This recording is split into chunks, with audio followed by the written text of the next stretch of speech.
यिर्मयाह की पुस्तक के हमारे अध्ययन में आपका स्वागत है। अपने जीवन के परीक्षणों और पीड़ा के माध्यम से यिर्मयाह रोते हुए भविष्यद्वक्ता कई महान उपदेश देते हैं। भले ही वह सजा और निर्णय पर ध्यान केंद्रित करते हैं, लेकिन वह आश्चर्यजनक रूप से आशावान और उत्साहजनक भी हैं। आइए इन उपदेशों में से कुछ को जानने के लिए कुछ समय बिताएं और सीखें कि आज हम उन्हें अपने जीवन में कैसे लागू कर सकते हैं। यिर्मयाह 9:23 और 24 में हम पढ़ते हैं, बुद्धिमान अपनी बुद्धि पर घमंड न करे, न वीर अपनी वीरता पर, न धनी अपने धन पर घमंड करे, परंतु जो घमंड करे वह इस बात पर घमंड करे कि वह मुझे जानता है और समझता है कि मैं ही वह यहोवा हूँ जो पृथ्वी पर करुणा, न्याय और धर्म के काम करता है, क्योंकि मैं इन्हीं बातों से प्रसन्न रहता हूँ। यिर्मयाह बेबीलोन विजय की आपदा के संदर्भ में इस उपदेश का प्रचार करते हैं। जो लोग यरूशलेम के पतन के नरसंहार से बचे हैं, उन्हें बेबीलोन की जंजीर में उतार दिया जा रहा है, और जैसा कि आप कल्पना कर सकते हैं, वे दुख और आतंक से दंग रह गए हैं। इस तरह के दर्द के बीच यिर्मयाह इन लोगों को उनके लिए परमेश्वर के प्यार और उनके लिए परमेश्वर की अच्छी योजना की याद दिलाने की आशा के एक उपदेश का प्रचार करते हैं। यिर्मयाह बंदियों से कहते हैं कि उनकी पूर्ति उनकी अपनी ताकत, उनकी भौतिक संपत्ति, उनकी अपनी शिक्षा या उनकी अपनी बुद्धि से नहीं आती। वह लोगों को पूरी पूर्ति के लिए परमेश्वर की ओर मुड़ने के लिए प्रोत्साहित करना चाहते हैं। परमेश्वर यिर्मयाह के माध्यम से बंदियों से कहते हैं, यदि तुम वास्तव में जीवन के अर्थ और उद्देश्य को समझना चाहते हो और अपनी क्षमता को पूरा करना चाहते हो, तो तुम मेरे पास आओ और मैं कौन और क्या हूँ के सार को महसूस करो। इस धार्मिक प्रवचन के माध्यम से यिर्मयाह लोगों को यह पहचानने में मदद करते हैं कि वे परमेश्वर को कैसे जान सकते हैं। संक्षेप में यिर्मयाह कह रहे हैं, परमेश्वर को उनके दृढ़ प्रेम के माध्यम से, उनकी धार्मिकता के माध्यम से और उनके न्याय के माध्यम से जाना जा सकता है। अब यह निश्चित रूप से इन लोगों को सोचने के लिए कुछ देता है, क्योंकि उन्हें बाबुल में घसीटा जा रहा है। वे जानते हैं कि उन्हें धन या शिक्षा या शारीरिक शक्ति में पूर्ति और अर्थ नहीं मिलने वाला है। वे जानते हैं कि उन्हें अपना अर्थ कहीं और खोजना होगा। यिर्मयाह कह रहे हैं, परमेश्वर में अपनी पूरी पहचान पाने का एक अच्छा समय है। यदि आप जानते हैं कि परमेश्वर कौन है, तो आपके पास कुछ ऐसा है जो कोई भी आपसे दूर नहीं ले जा सकता है। कोई भी परमेश्वर को आपसे दूर नहीं ले जा सकता है। वह आपकी ताकत ले सकते हैं, वह आपका धन ले सकते हैं, लेकिन यदि आप वास्तव में और सही मायने में परमेश्वर को जानते हैं, तो वह परमेश्वर को आपसे दूर नहीं ले जा सकते। यिर्मयाह अपने उपदेश में बहुत सारे प्रतीकात्मक कार्यों का उपयोग करते हैं। उनके सबसे चित्रात्मक प्रतीकात्मक कार्य उपदेश में से एक को दूषित कमरबंद धर्मोपदेश कहा जाता है। यिर्मयाह की संस्कृति में वे विनम्रता पर जोर देते हैं। यिर्मयाह ने एक लंगोट पहनी जो नीचे का कपड़ा है, और इसे कुछ महीने तक बदलने से इनकार कर दिया। फिर वह उसे एक समय के लिए दीवार में एक छेद में दफनाता है। कई महीनों के बाद वह इसे फिर से खोदता है। अब यह कीड़ों से भरा है और सड़ने लगा है। आप केवल कल्पना कर सकते हैं कि यह कितना घृणित रहा होगा। जब वह कपड़े के उस टुकड़े को चारों ओर लहराते हुए चलता है, तो उसने उनका ध्यान आकर्षित किया, कहते हुए कि आप यह देखते हैं, यह सड़ा हुआ है, इससे बदबू आ रही है और यह बिल्कुल कुछ भी नहीं के लायक है। परमेश्वर की दृष्टि में आप यही हैं। आप मूर्तियों की पूजा कर रहे हैं और जानबूझकर पाप कर रहे हैं। जिस तरह से आप जी रहे हैं, उसके कारण आप कुछ भी नहीं के लायक हैं। परमेश्वर आपके गौरव को लाने जा रहे हैं और इससे कुछ भयानक और कपड़े के इस टुकड़े के रूप में, इस गंदगी के रूप में कम करने जा रहे हैं। खैर, हाँ, यह प्रतीकात्मक हो सकता है, लेकिन वह निश्चय रूप से एक छाप बनाता है। यिर्मयाह 32 और 33 में यरूशलेम के बेबीलोन की घेराबंदी के चरम पर हम यिर्मयाह द्वारा दिए गए सबसे आशावान उपदेश में से एक के बारे में पढ़ते हैं। यरूशलेम शहर गिर रहा है, यिर्मयाह जेल में है और लोगों का भविष्य धूमिल दिखता है। लेकिन फिर यिर्मयाह परमेश्वर से एक रहस्योद्घाटन प्राप्त करते हैं। अनिवार्य रूप से कहते हैं, आपका चचेरा भाई हमनील आने वाला है और आपसे अनातोत में एक खेत खरीदने के लिए कहेगा। घेराबंदी के तहत यरूशलेम के साथ अचल संपत्ति मूल्यों को नष्ट कर दिया गया है। ऐसी संपत्ति का स्वामित्व चल धन होने की तुलना में बेकार लगता है, जो शरणार्थी के रूप में एक को बनाए रख सकता है, लेकिन परमेश्वर का शब्द निश्चित है, उसका खेत खरीदे। निश्चित रूप से हरमील आता है और यिर्मयाह को छुड़ाने वाला स्वजन की भूमिका निभाता है और जमीन खरीदने के लिए कहता है, यरूशलेम के कुछ ही दूर, एक घेराबंदी के दौरान, जब कैद या मौत की संभावना लगती है। खैर, यिर्मयाह अपनी खरीद का एक बड़ा उत्पादन करते हैं और इसे एक प्रतीकात्मक कार्य उपदेश में बदल देते हैं। वह गवाह, वकील और शास्त्री लेते हैं और इसे एक आधिकारिक सौदा बनाते हैं।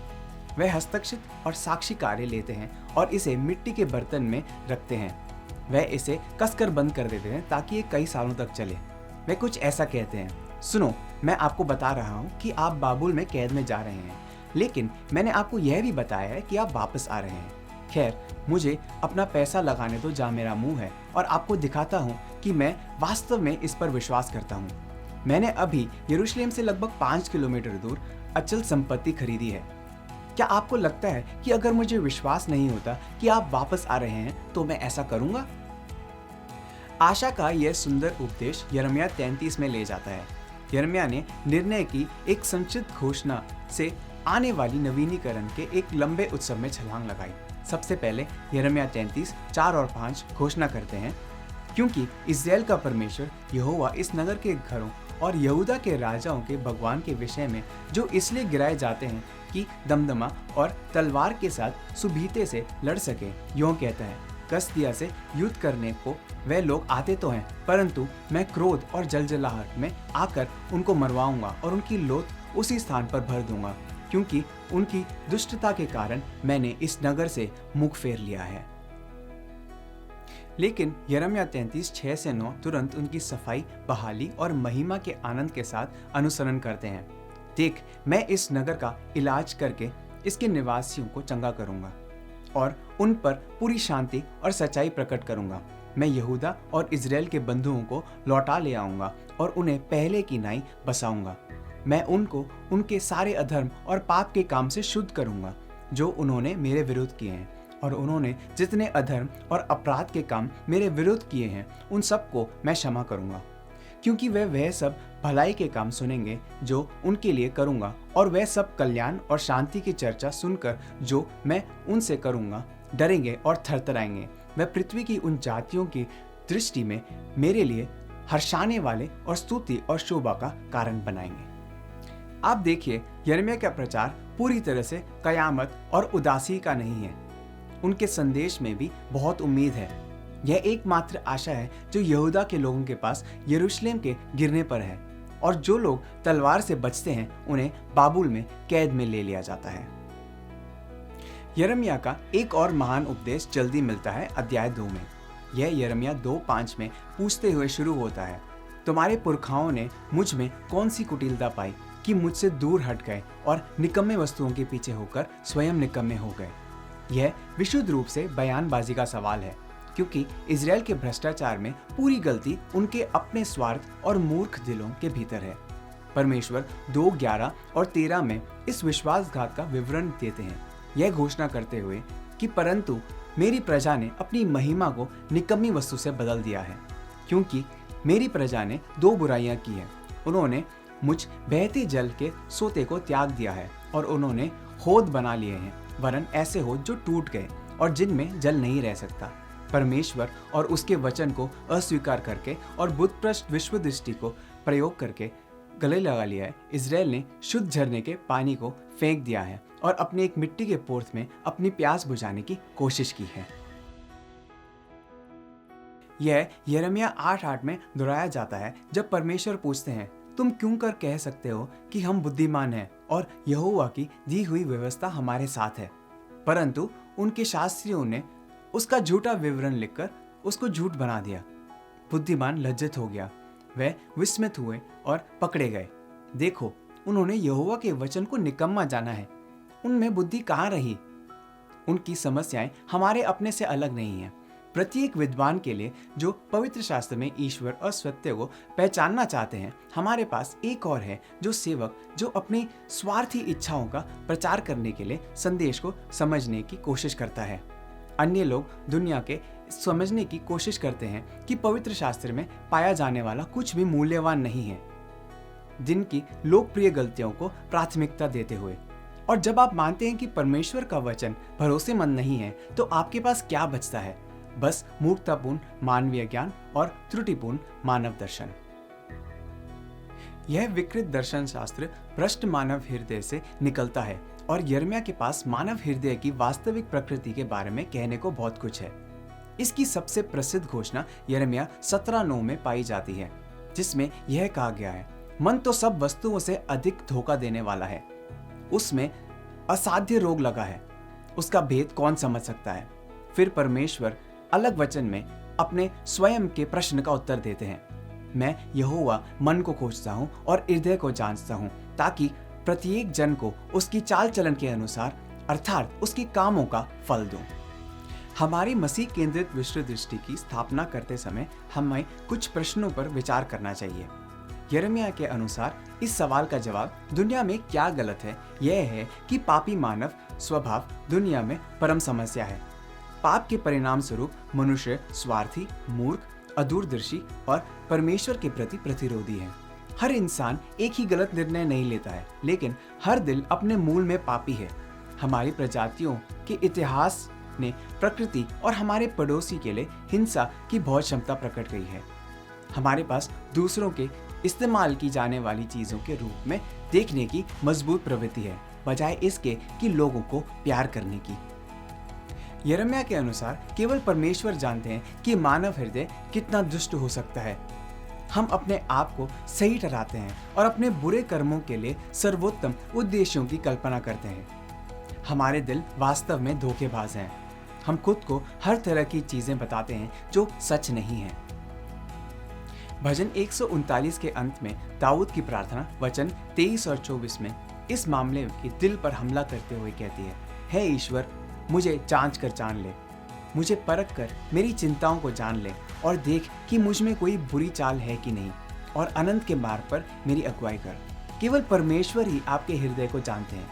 चूंकि आपका दिल बहुत धोखेबाज है, इसलिए आपको परमेश्वर के पास आना होगा और कहना होगा, परमेश्वर, मैं अपने हृदय को भी नहीं जानता, कृपया मुझे अपने दिल की चीजें दिखाएं जो वहाँ नहीं होनी चाहिए। कृपया मुझे अपने मन में उन विचारों को दिखाएं जो वहाँ नहीं होने चाहिए, क्योंकि मैं अनंत तरीके से चलना चाहता हूँ। जैसे आप यिर्मयाह की पुस्तक को पढ़ते हैं, आपको और भी बहुत सारे धार्मिक प्रवचन मिलेंगे। जब आप उन पर ध्यान लगाएंगे तो आपको पता चलेगा कि यिर्मयाह सबसे महान प्रचारकों में से एक है जो कभी जीवित रहे। आप इस भविष्यद्वक्ता से प्यार करेंगे जिसने बड़ी आपदा के समय प्रचार किया। उन्होंने निर्भीकता, सच्चाई और एक चरवाहे के दिल के साथ अपने आसपास के नाश आत्माओं को उपदेश दिया। आपको यह भी पता चलेगा कि यिर्मयाह के उपदेश आज आपके और मेरे लिए उतने ही प्रासंगिक हैं जितने वह उन लोगों के लिए थे जिन्होंने उसे बाइबल के समय में सुना था। जैसे हम समाप्त करते हैं, इसे याद रखें, परमेश्वर आपके हृदय को जानते हैं। आप अपने परिवार और दोस्तों को धोखा देने में सक्षम हो सकते हैं, आप खुद को धोखा देने में भी सक्षम हो सकते हैं, लेकिन आप परमेश्वर को धोखा नहीं दे सकते। वह वास्तव में आपके दिल को जानते हैं और वह आपके दिल को नया बनाकर आपको खुद से बचाना चाहते हैं। परमेश्वर को आपको बदलने और अपने जीवन को ढालने की अनुमति दें। बुद्धिमान राजा दाऊद की तरह यह परमेश्वर से कहें, हे परमेश्वर, मुझे खोजो, मुझे दिखाओ कि मेरे जीवन में क्या नहीं होना चाहिए और मुझे नया बनाओ ताकि मैं अनंत मार्ग में चल सकूं।